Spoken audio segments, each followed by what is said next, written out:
Olá a todos e a todas, sejam bem-vindos à nossa primeira formação do ano sobre os estudantes imigrantes que nós recebemos aqui na Rede de Araucária. Antes de eu passar a palavra para a nossa palestrante, eu quero primeiro dar alguns recadinhos, né? O primeiro é sobre certificação. Então, para quem deseja ter a certificação de cada formação, da data em que essa formação é lançada no canal Educação no YouTube, quem fez a inscrição no Ensina-me tem uma semana para registrar a presença. Depois disso, pode assistir o vídeo normalmente, mas ele não vai registrar mais presença, porque o registro de presença lá no Ensina-me vai ser fechado depois de uma semana do lançamento do vídeo, para que todos os professores tenham a oportunidade de assistir e ter o registro de presença na sua hora de atividade dentro dessa semana, ok? Então, esse foi o primeiro recadinho. Segundo recadinho é que essa é a nossa primeira formação dos imigrantes. Durante esse ano nós teremos 5 formações.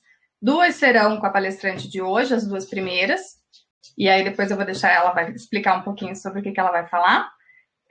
Só para dar um spoiler, então, a terceira será com uma professora da Argentina, que é a professora da UNILA, Universidade Federal da Integração Latino-Americana.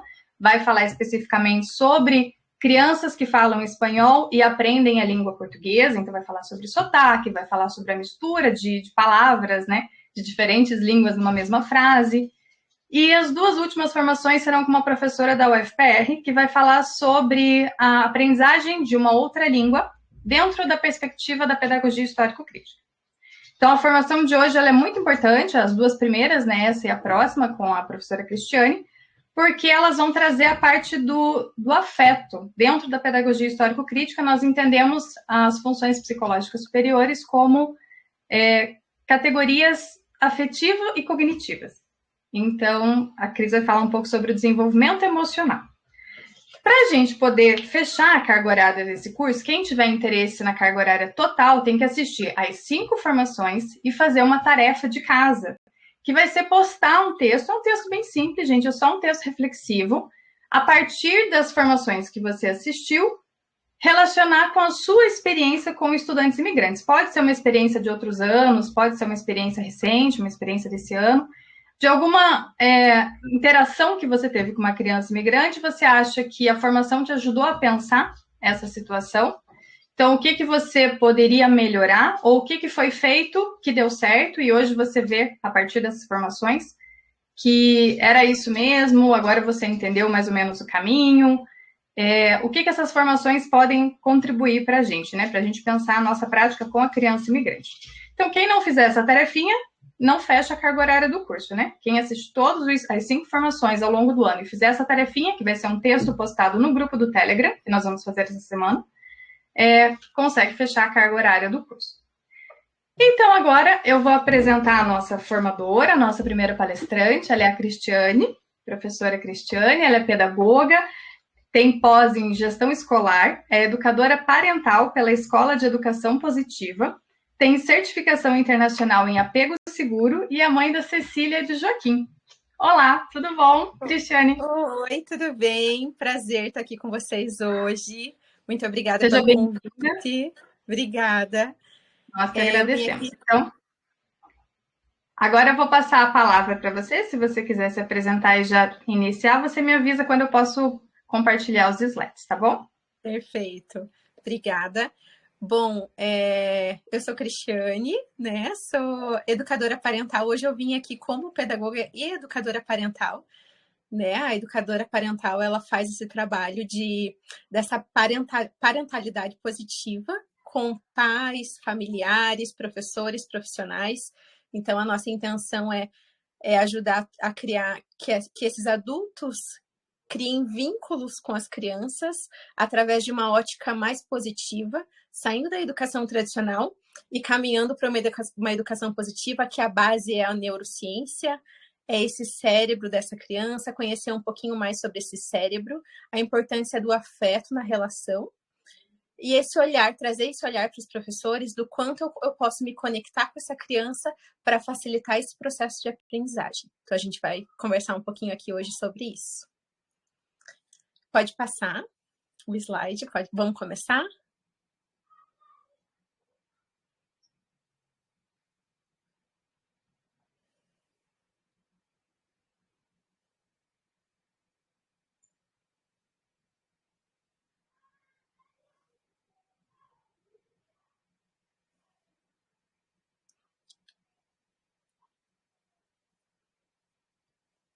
Pode passar.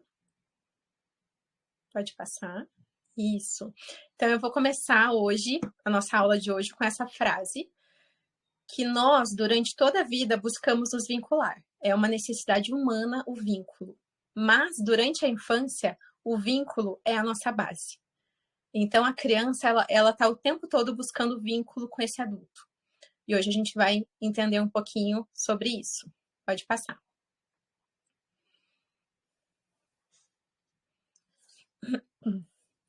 Então, eu quero falar um pouquinho sobre a teoria do apego. A teoria do apego, ela surgiu com Bowlby, de uma necessidade de alguns internatos para compreender comportamentos de algumas crianças e porque elas mudavam quando separadas dos pais. Então, ele quis entender um pouquinho o que acontecia, que quando essas crianças eram separadas dos pais, desses cuidadores primários, elas entravam em sofrimento. E esse sofrimento causava doenças psíquicas, doenças emocionais e doenças físicas. Então, Bowlby começou a entender um pouquinho, estudar sobre isso, e surgiu a teoria do apego. A gente vai entender aqui o apego como um desenho natural da criança. Então, esse apego, eu sei que para nós, brasileiros, o apego, ele pode ter uma conotação até pejorativa, né? O apego daquela criança mimada e apegada demais nos pais. Mas vejam o apego aqui como uma necessidade natural, um apego de afeto, uma necessidade de afeto. Então, o apego, ele é esse desenho natural da criança e são as necessidades básicas atendidas com assertividade. Então, são necessidades básicas e emocionais. Aqui nós vamos falar muito das necessidades emocionais. As necessidades básicas, a gente fala muito sobre elas, né? Necessidade de alimento, necessidade de sono, mas nós pouco falamos das necessidades emocionais das crianças. E quando as crianças não têm essa necessidade básica emocional atendida, elas entram em sofrimento. E aí a gente vai falar sobre o vínculo. O que é o vínculo? O vínculo é o movimento do cuidador com a criança. Como eu me vinculo com essa criança? E eu só vou conseguir atender essas necessidades de apego se eu me vinculo com essa criança. E como eu consigo me vincular com ela? Então, a gente vai falar um pouquinho mais. Pode passar.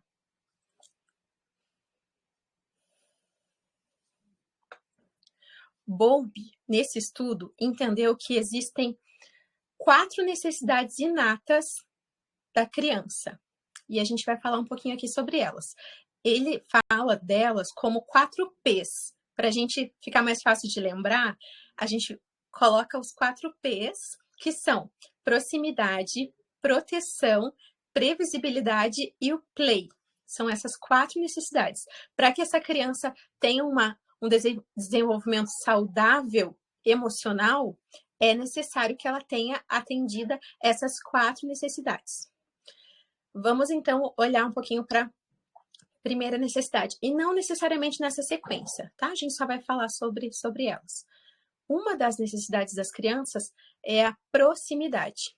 Então, estar presente física e emocionalmente para a criança são comportamentos que ajudam a estabelecer e manter as capacidades de confiança e empatia, que são estruturas indispensáveis para criar um apego seguro.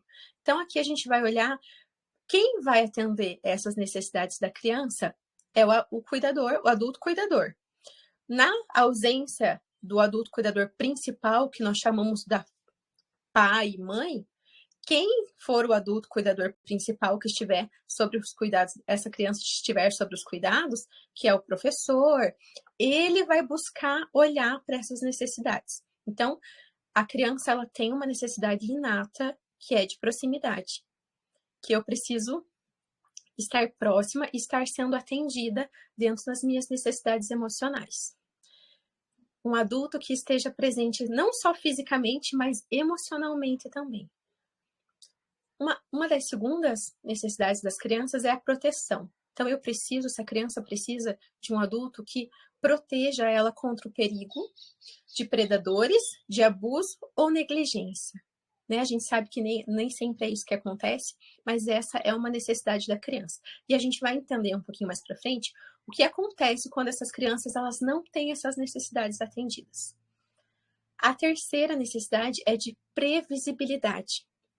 E essa previsibilidade, ela é emocional, né? É muito comum que a gente confunda e olhe para essa previsibilidade como uma rotina. Isso também é importante para a criança, mas aqui a gente está falando de uma previsibilidade emocional.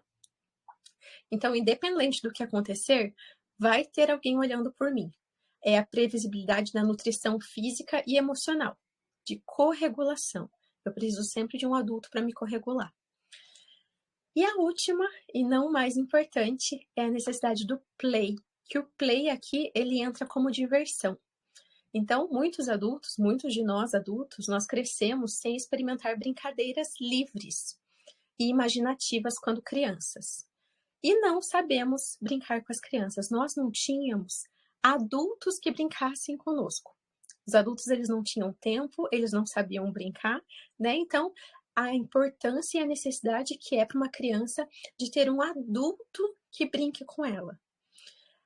Essa necessidade, ela é atendida e a gente precisa olhar para ela, para todas essas, na verdade, que quando elas são atendidas, as crianças se sentem amadas. Então, quando eu tenho um adulto olhando para mim, me protegendo, me corregulando emocionalmente, brincando comigo, eu estou me sentindo amada. E aí eu estou me nutrindo emocionalmente desse adulto. Esse adulto está me ajudando a me nutrir. Então, esse play, ele vem desse lugar de que, sem brincar, as crianças, elas podem desenvolver impulsos agressivos. Né? Então, é uma necessidade muito grande das crianças, é uma necessidade inata, né? De brincarem livres e de terem um adulto que brinque com elas, porque é como se eu tivesse um adulto me olhando. Quando essa criança ela tem um adulto que brinca, é um adulto olhando para ela emocionalmente, física e emocionalmente. Pode passar.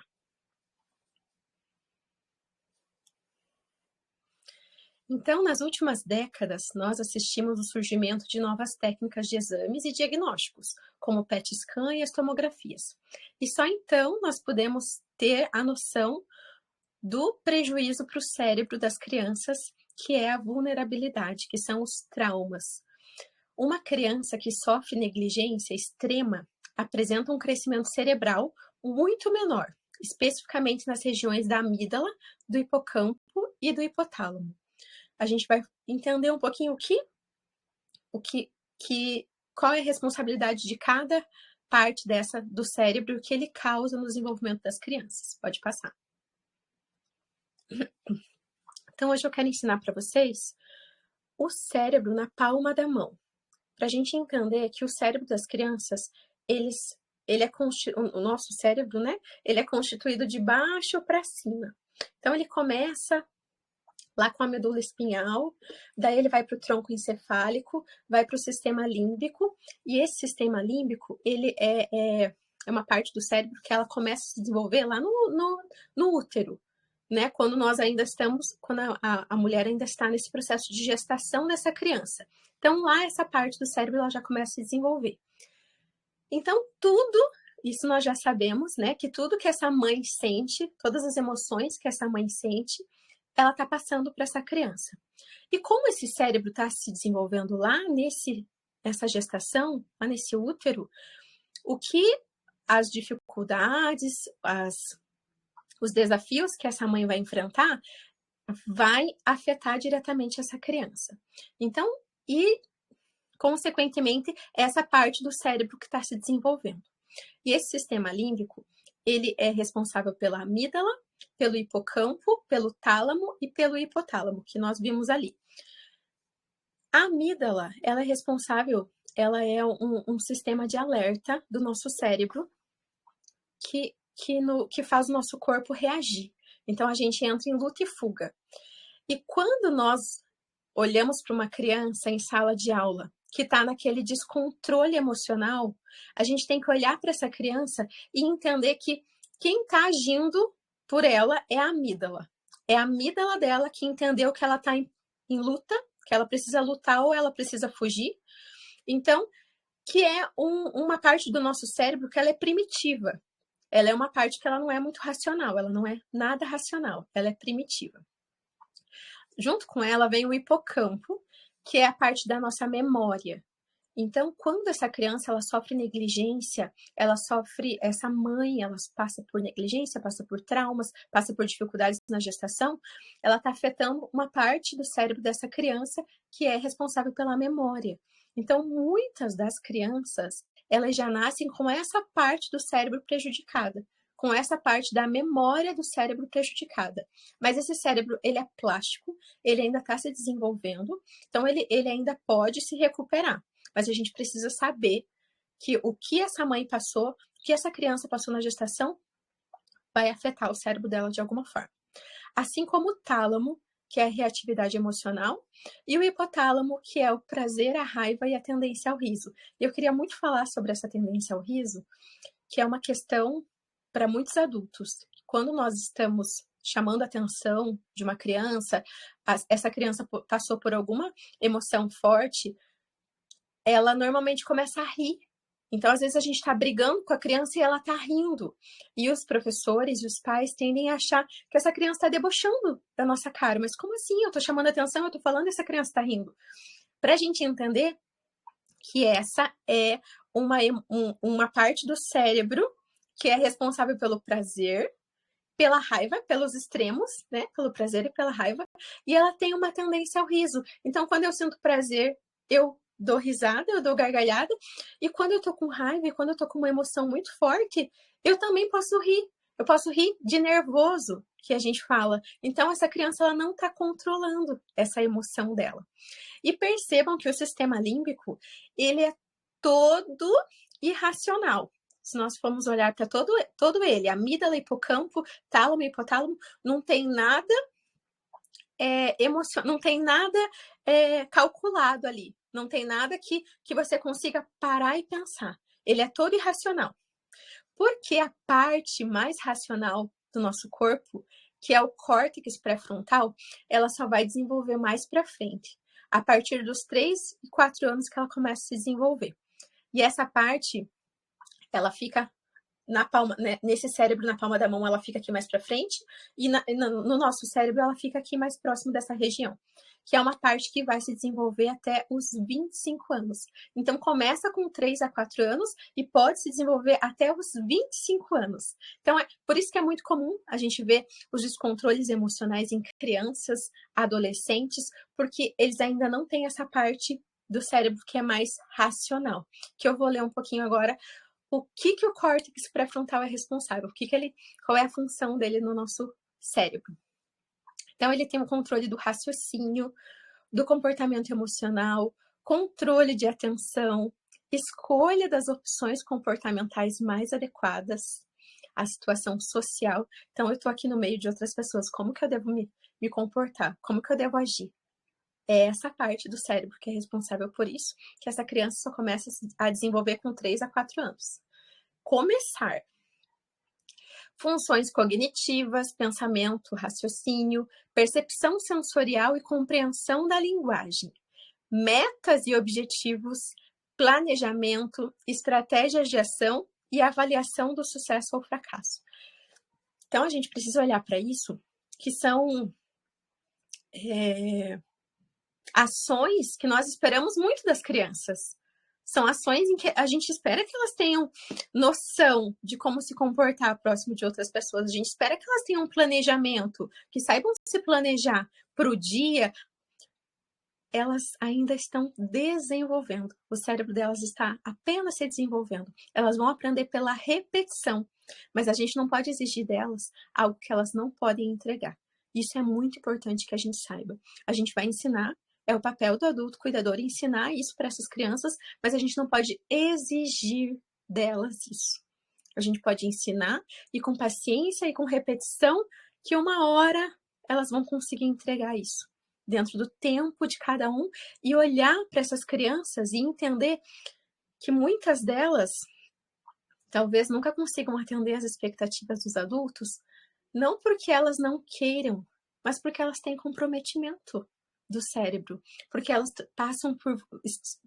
Essas mães passaram por vulnerabilidade social, essas crianças tiveram um comprometimento do cérebro lá na gestação, né? Então, e continuam tendo, não estão com suas necessidades básicas atendidas, nem físicas e nem emocionalmente. Então, a gente precisa sempre olhar para o todo. Pode passar, Jéssica.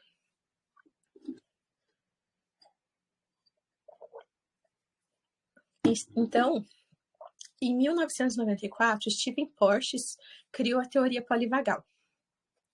A gente consegue olhar, eu coloquei ali um embrião, né, que vem de encontro com tudo isso que eu falei, do quanto esse cérebro também está sendo criado e está sendo desenvolvido nessa gestação. E para a gente olhar ali a quantidade de conexões neurais que são criadas desde o nascimento dessas crianças até 2 anos. Então, 2 anos é uma idade muito crucial para essas conexões neurais. E quando a gente fala conexões, eu quero até ler ali um pouquinho para vocês dessa neurocepção. São circuitos neurais que se expressam em partes primitivas do cérebro, isso que eu acabei de falar, sem nossa consciência ou controle, diante de situações avaliadas pelo indivíduo como seguras, perigosas ou capazes de pôr em risco a sua vida. Então, cada vez que uma criança ela se sente em risco, que o cérebro dessa criança se sente em risco, ele vai agir. E ele vai agir da forma mais primitiva que ele dá conta. Ele vai agir com descontroles emocionais, com impulsos emocionais. Eu vou lutar ou eu vou fugir. E quando eu luto pela raiva. Né? A raiva entra em cena e eu preciso agir. Ou eu luto, ou eu fujo, e aí quando eu fujo, eu entro num congelamento. A gente chama de congelamento. Então, essa criança, se ela estivesse sentindo constantemente em perigo, se essa criança ela chegou em um ambiente que a gente sabe que é o que acontece com os imigrantes, que eles chegam em um ambiente novo, eles estão constantemente com o medo instaurado em casa, em seus adultos, cuidadores, e as crianças estão sentindo, por mais que não se fale, elas estão observando, e as crianças elas são ótimas observadoras, mas elas não são tão boas interpretadoras, intérpretes, então elas não conseguem interpretar o que está acontecendo, elas não conseguem entender esse ambiente escolar no início como um ambiente seguro, então o cérebro delas está pronto para agir, está pronto para lutar, ou ele está pronto para fugir. Então, muitas dessas crianças elas vão estar em total descontrole emocional e total luta, como se elas estivessem num ringue de luta mesmo. Elas vão colocar o corpo delas. A gente precisa entender que isso é irracional, é inconsciente. O corpo delas está entendendo que aquele ambiente é perigoso. Então, ele precisa lutar. Ou ele precisa fugir. E aí a gente vai se deparar com crianças em sala de aula com muita raiva, crianças com raiva desses professores, crianças com raiva desses colegas, dessas outras crianças que estão nesse mesmo ambiente. E com a raiva, a gente não consegue usar a parte do nosso cérebro que é racional, que a gente falou ali, que é esse córtex pré-frontal, que é de, peraí, aqui eu não posso gritar, aqui eu não posso bater, aqui eu não consigo. Então, eu preciso primeiro de alguém que me regule emocionalmente, alguém que se vincule comigo e me ajude e me mostre que esse ambiente é seguro. E isso é um processo, não vai ser no primeiro dia, talvez não seja no segundo, talvez não seja no terceiro. E do outro lado, a gente vai ter a criança que não vai reagir, teoricamente não vai reagir, porque ela vai estar no congelamento, que são os dois extremos. Então, nesse congelamento, eu também estou me sentindo. A gente costuma usar o exemplo de alguns animais que, quando se sentem em perigo, eles desmaiam. Tem vários animais, né, que tem só essa parte do cérebro. Então, numa situação de perigo, você congela. E algumas pessoas, a gente sabe que isso acontece, né? Que algumas pessoas, quando passam por uma situação de muito medo, desmaiam. Então, essa criança, ela não chega a desmaiar. Mas é como se ela congelasse, como se o corpinho dela congelasse, como se o cérebro dela congelasse. Que também não está aberto para aprendizagem. Então, a gente vai ter esses dois extremos. Pode passar, Jéssica.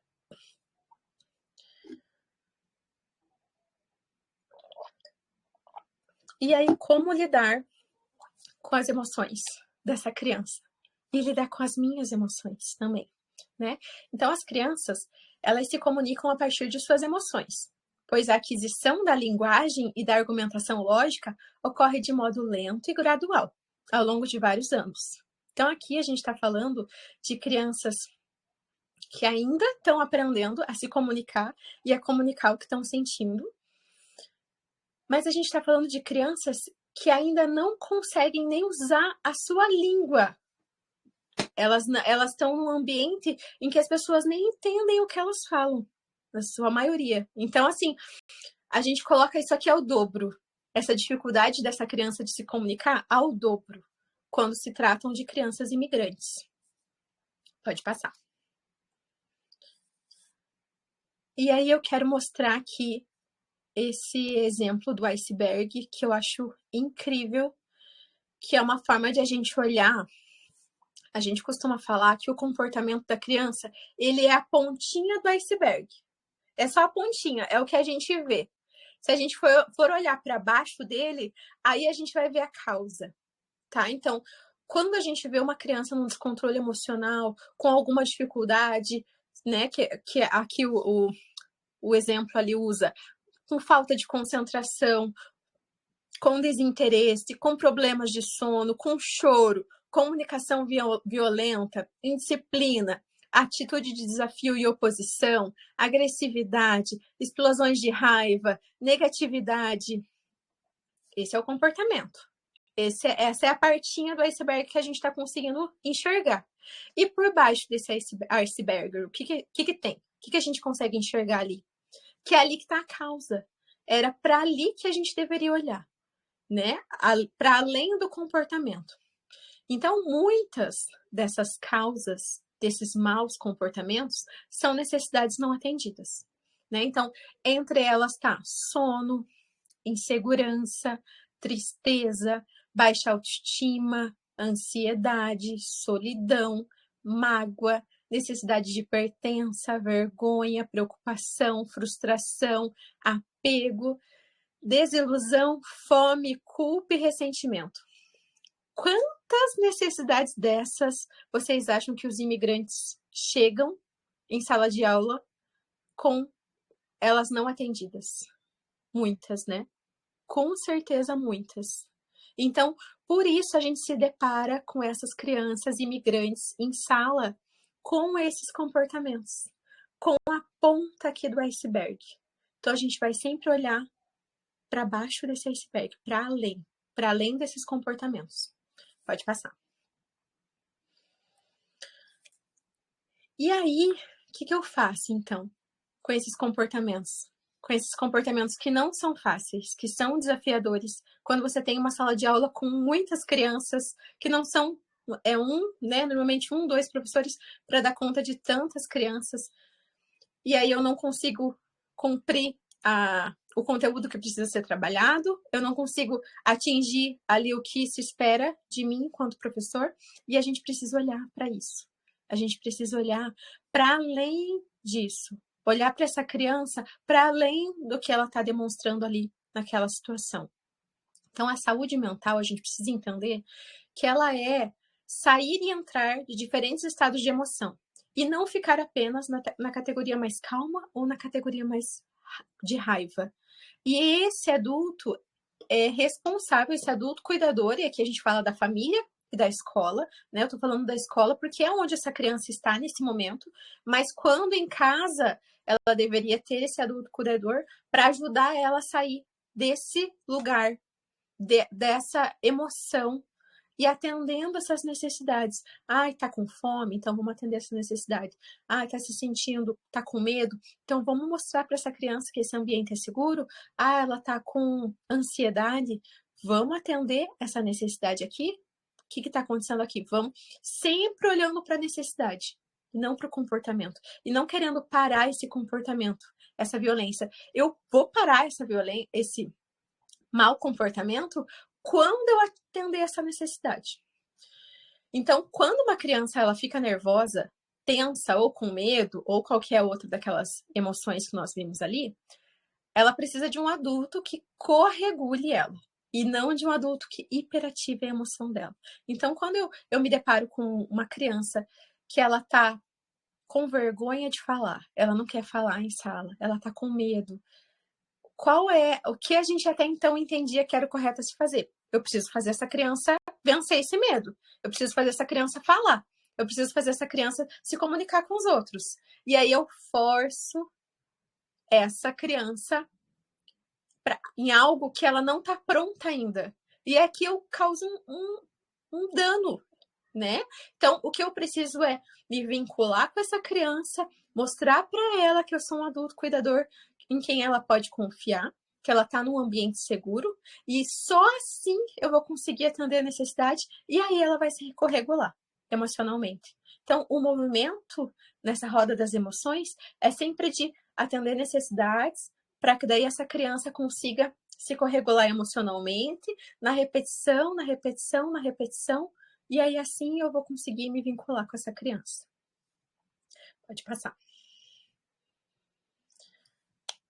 Então a gente precisa olhar para a escola, né, nessa ótica evolucionista em que nós vivemos hoje, com esse novo olhar para a criança, com esse olhar mais respeitoso, com esse olhar para além dos comportamentos, para esse olhar de como funciona o cérebro dessa criança. Eu acho que eu quero só voltar ali um pouquinho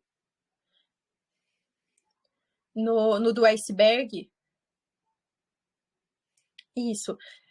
Ali do ladinho, né, nesse slide, tem as crianças que não aprendem, né, dentro desse comportamento, tem os descontroles emocionais, tem as crianças que não interagem com outras crianças, tem choro intenso, não se relaciona com outros adultos, tem carência, essa busca por apego, tudo isso a gente pode colocar ali naquele comportamento, tá? Mas esse comportamento, ele é só a pontinha. A gente precisa olhar mesmo para baixo desse iceberg, para essa necessidade, que aí a gente faz o vínculo lá com o apego que nós começamos a falar, com aquelas 4 necessidades inatas do ser humano, onde Bowlby identificou, né, através de um estudo, que quando as crianças elas não estão com essas 4 necessidades atendidas, elas tendem a entrar em sofrimento, tendem a ter maus comportamentos, birras, e aí o corpo começa a reagir, porque são necessidades,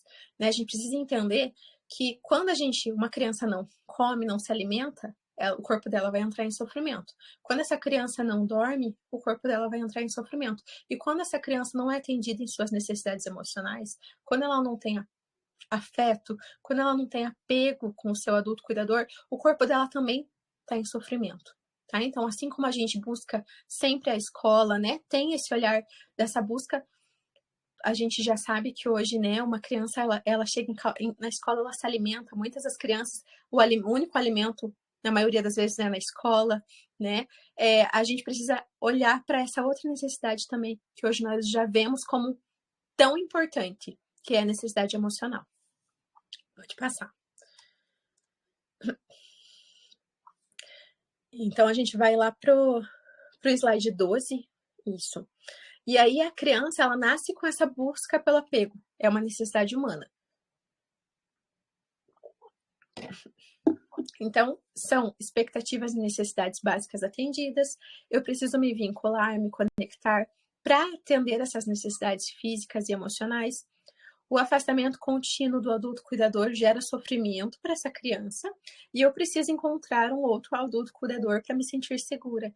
Então, às vezes acontece aqueles casos de as crianças que chegam à escola são evitativas, né? Elas são evitantes, elas não querem contato nem com crianças, nem com adultos cuidadores, mas tem aquelas crianças também que buscam por esse adulto cuidador, que querem se conectar e que se tornam aquelas crianças até carentes, a gente pode, né, rotular elas de carentes, mas na verdade elas só estão buscando, na falta do meu adulto cuidador, fisicamente, eu preciso encontrar um outro para eu me conectar. É uma necessidade humana. Assim como se a gente ficar sem comer, a gente vai buscar comida, né? A gente vê aí histórias, né, de pessoas que ficaram sem alimento e que buscam comida em qualquer canto. É uma necessidade humana. Então, quanto mais carente essa criança, mais está faltando. a gente sabe que mais está faltando. Por isso que ela está carente disso, o nome mesmo já diz, né? Pode passar. Então, que habilidade eu preciso para ser esse adulto que vincula com essa criança? O que eu preciso? Eu preciso primeiro reduzir o estresse que afeta o cuidador e a criança. Então, o que me impede de me conectar com essa criança? Eu não preciso estar 100% com ela. E aqui, né, vocês podem se questionar, meu Deus, mas eu sou um professor numa sala cuidando de várias crianças, como que eu vou me vincular com essa criança? Eu não posso estar ali 100% olhando para ela, e eu não preciso estar 100% olhando para ela. Eu preciso me vincular com ela. E isso pode durar alguns minutos, alguns poucos minutos. E eu consigo, numa troca de palavras, numa troca de olhares, num contato físico, né, de um abraço com aquela criança, de me importar com aquela criança, de olhar para aquela criança e falar: tá tudo bem? Que bom que você veio. Hoje o nosso dia vai ser bem legal. Hoje o nosso dia vai ser bem especial. E aí aquele corpinho daquela criança que estava ali tenso, rígido, ele se relaxa. E esse cérebro vai para um estado emocional, e nós sabemos da relação cérebro e corpo, né? Físico e emocional, o quanto esse cérebro vai se abrir para essa aprendizagem. Essa criança entendendo que ela não precisa lutar, entendendo que ela está num ambiente seguro, o corpo dela vai estar mais aberto para a aprendizagem. Esse cérebro vai estar mais aberto para essa aprendizagem.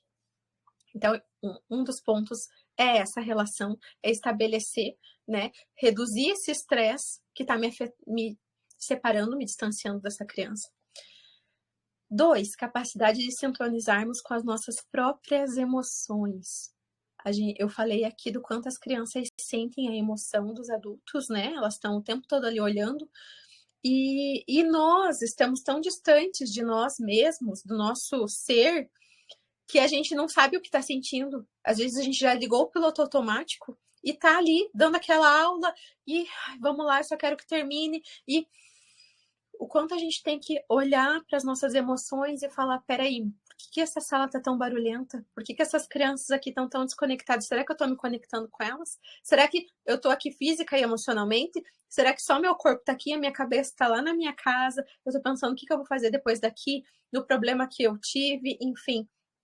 Então, essa é uma questão muito grande. A gente precisa constantemente trazer, e eu sei que não é um exercício fácil, não é uma tarefa fácil, trazer a minha mente para cá, onde está o meu corpo, através de uma respiração, e depois eu quero falar um pouquinho, alguns exercícios que a gente pode fazer com a gente, com a criança, para trazer essa consciência, né?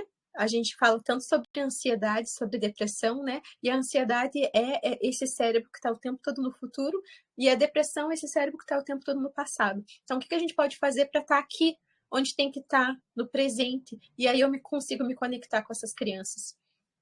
E o outro é empatia com a criança que fui e com a que cuido hoje. Para alguns adultos, pode ser muito difícil falar sobre a criança que eu fui. Muitos de nós nem lembram, não gostam nem de lembrar disso, mas o fato é que a gente foi uma criança, que nós já estivemos em sala de aula, que nós já estivemos naquele lugar ali onde essas crianças estão, e olhar para essa criança que eu fui, será que eu era uma criança muito quietinha, muito obediente em sala de aula, e hoje eu tenho muita dificuldade de lidar com as crianças barulhentas, com as crianças que precisam falar o tempo todo, que precisam se movimentar? Isso diz muito sobre a criança que eu fui. É muito mais fácil eu ter empatia com a criança que se parece muito com a criança que eu fui. O difícil é olhar e lidar com aquela criança que é tão diferente de quem eu fui. Então, ter empatia com essa criança que eu fui, mas será que eu não queria ser barulhento também? Será que eu não queria falar também e não podia? Será que essas crianças de hoje, elas só têm um pouco mais de autenticidade, de liberdade para ser quem elas eram? E aí isso me dói, e aí isso me causa um estranhamento, e eu quero colocar todo mundo numa caixinha aqui de novo? Então, olhar para isso, para essa criança que eu fui, vai me fazer conectar com essa criança que eu cuido hoje. Então, isso é muito importante. Pode passar.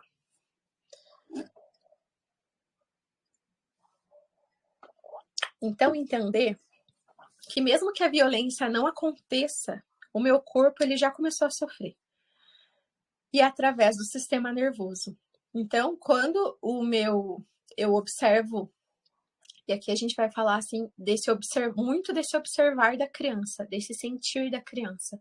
Então, a criança nem sempre ela precisa apanhar para ela entrar em sofrimento.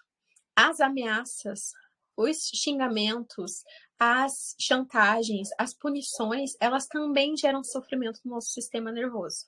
E esse sistema nervoso ele está diretamente ligado ao sistema imunológico. Então, a gente já sabe, já existem muitos estudos que crianças que são constantemente ameaçadas, punidas, que sofrem xingamentos, são crianças que adoecem mais. Porque esse sistema nervoso que está ligado ao sistema imunológico e está mostrando para esse corpo que esse corpo ele não está regulado. Esse corpo ele não pode estar regulado porque ele está constantemente em perigo. Então esse corpo ele entra num trabalho excessivo e não descansa. É como se eu não pudesse relaxar. É como se eu tivesse o tempo todo lá o nosso cérebro que é primitivo, ele entende que ele está o tempo todo lá na selva e que o tempo todo eu estou em perigo, que pode aparecer algum animal, alguma cobra, algum bicho grande e o meu corpo ele está o tempo todo em alerta. E um corpo em alerta, ele não relaxa. E a gente sabe que esse corpo precisa desse relaxamento para entrar, né, no funcionamento normal mesmo. Então, a gente precisa olhar que por mais que esse professor ele não bata esse pai, né? A gente vai falar aqui do professor. Quando eu ameaço constantemente, quando eu grito com essa criança constantemente, ela está entrando em sofrimento. O corpo dela está entrando em sofrimento. Ele não está regulado. É uma criança que o cérebro não está no seu funcionamento normal.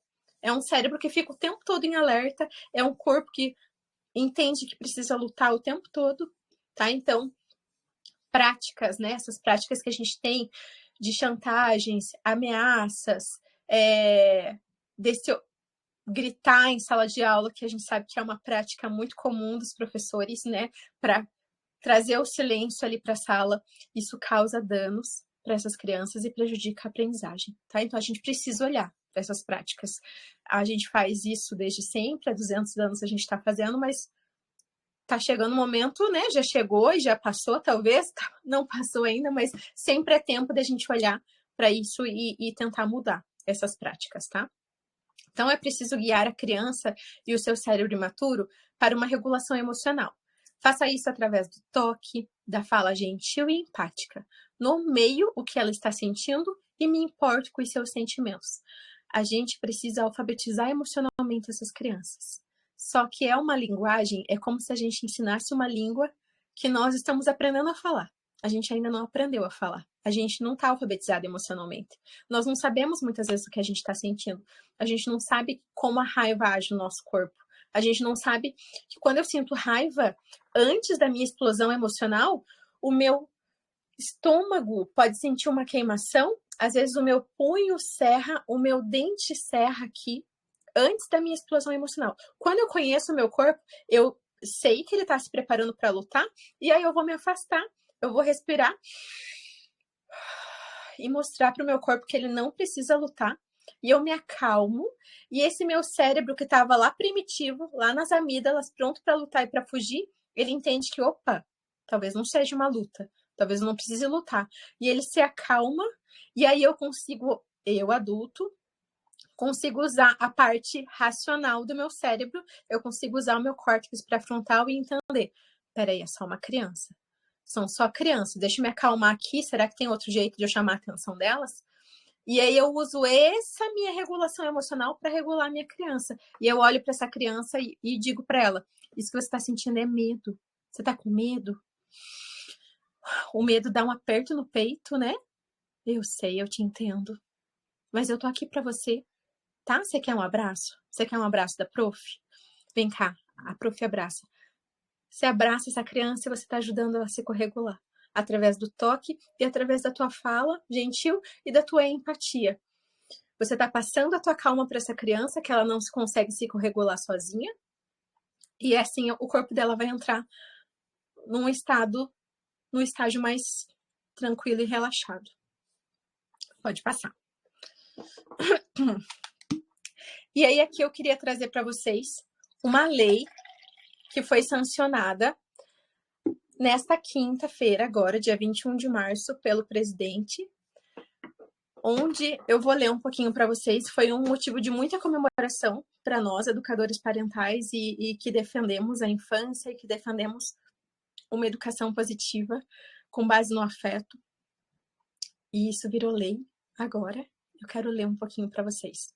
Então, o presidente da República, ele sancionou sem vetos a lei sobre incentivo à parentalidade positiva e ao direito de brincar como forma de prevenir a violência contra as crianças. O texto determina ao Estado, à família e à sociedade o dever de promover o apoio emocional, a supervisão e a educação não violenta às crianças de até 12 anos de idade. Pelo texto, a União, os estados, o Distrito Federal e os municípios deverão adequar as suas políticas de assistência social, educação, cultura, saúde e segurança pública para promover ações de fortalecimento da parentalidade positiva e do direito ao brincar. Além disso, o Estado, a família e a sociedade devem promover ações de proteção da vida das crianças, de educação não violenta e lúdica, e de estímulo à sua autonomia e ao pleno desenvolvimento das capacidades neurológicas e cognitivas. Então, essa é uma grande conquista para nós, e que a gente possa cada vez mais levar para a sala de aula essa educação positiva, esse olhar para além do comportamento das crianças, esse olhar para além do físico, olhar para o emocional. A educação, essa aprendizagem das crianças, ela está diretamente ligada ao emocional, ao quanto eu estou com as minhas necessidades básicas atendidas. Então, que nós, professores, possamos ter cada vez mais empatia com essas crianças, nos vincularmos com elas, nos conectarmos e sermos esse adulto de referência, de afeto e de amor. Que a gente possa cada vez mais levar afeto, apego e amor para dentro da nossa sala de aula. Obrigada. E aqui no último slide são as referências. Então, caso vocês queiram se aprofundar no assunto, tem livros incríveis aqui que trazem tudo isso que eu falei aqui hoje. Obrigada.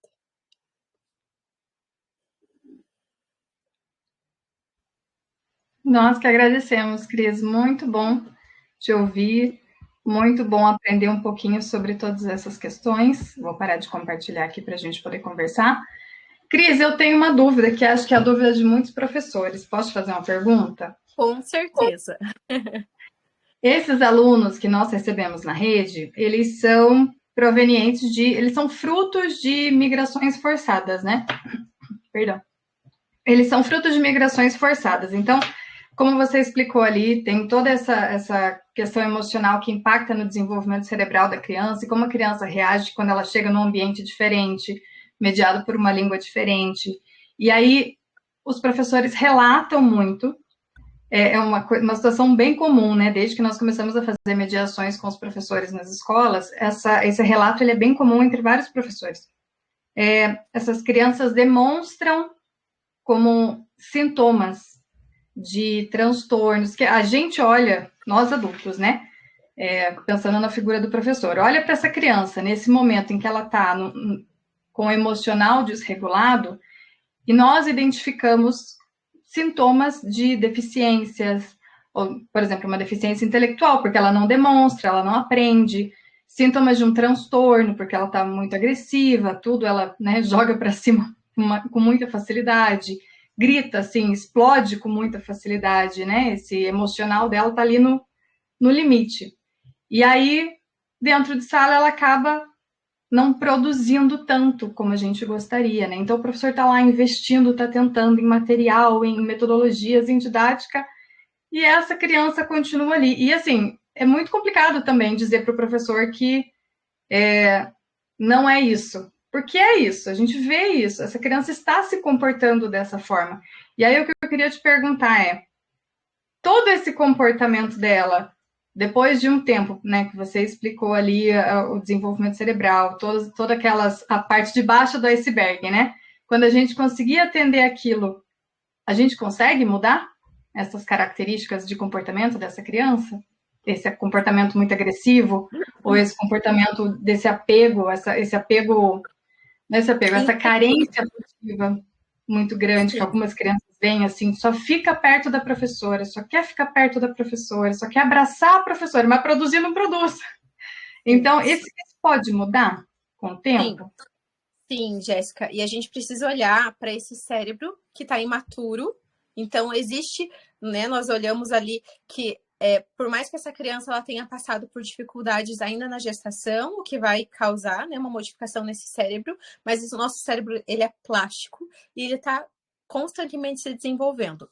Existem estudos que identificaram que crianças que tiveram separações bruscas de seus pais em internatos, por isso vem esse estudo, né? Esse estudo do apego vem desse ambiente. Já identificaram que crianças que passaram por grandes traumas, por grandes negligências, quando colocadas em ambientes seguros, em ambientes com suas necessidades atendidas, elas reagiram, o cérebro reagiu, houve uma crescente nesse cérebro. A gente já sabe que crianças que sofrem negligências têm o seu cérebro menor do que o normal. Então, essas crianças, quando elas estão em ambientes seguros e com necessidades atendidas, necessidades emocionais, elas têm um aumento desse cérebro, elas têm uma recuperação desse cérebro. Então, assim, o que a gente vai entender, tem que entender, né, desses imigrantes, dessas crianças imigrantes, é que elas passaram por grandes traumas.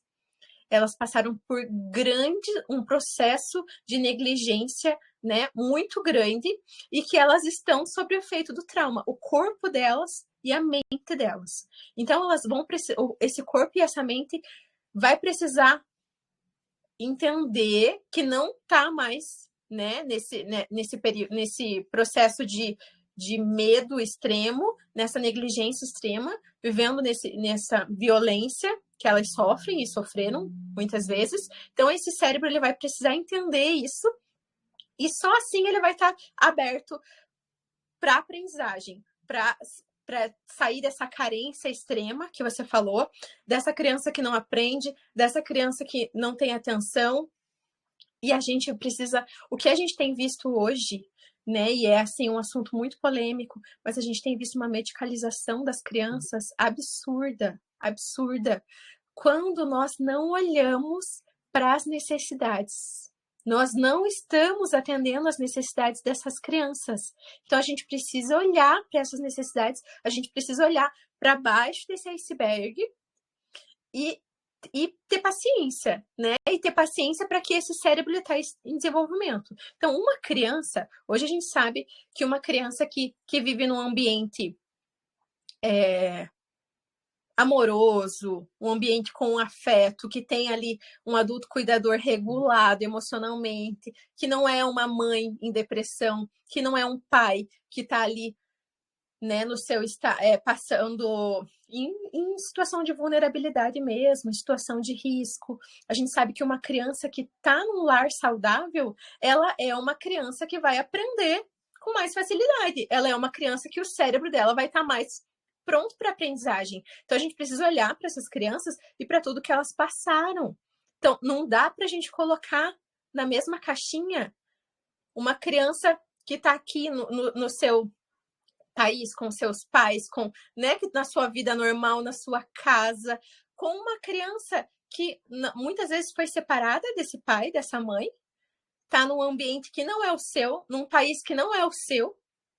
Essa criança, o corpo dessa criança e o cérebro dessa criança está em sofrimento. Então, a gente precisa atender as necessidades dessa criança, olhar com empatia, olhar para além desses comportamentos. Então, mais do que querer medicalizar essa criança, é querer olhar para ela e falar: é mais do que normal, é mais do que aceitável que ela esteja com esse comportamento. É mais do que aceitável que ela esteja violenta, que ela não esteja conseguindo aprender. Olha por tudo que essa criança passou. Então, vamos tentar atender um pouquinho aqui no que cabe à escola, as necessidades dessa criança, e com paciência e com afeto, ela vai desenvolver. Ela vai desenvolver, e a gente tem visto um movimento muito grande de profissionais que estão buscando não medicalizar essas crianças, estão olhando mais para esse desenvolvimento humano, desse cérebro dessa criança, orientando esses pais e esses profissionais, né, esses professores que estão ali em contato direto com essa criança, para que atendam essas necessidades. Vamos olhar aqui um pouquinho? Será que essa criança não está precisando de um olhar mais afetuoso? Será que essa criança só não está com as suas necessidades atendidas, só não está com o seu estado emocional preparado para essa aprendizagem?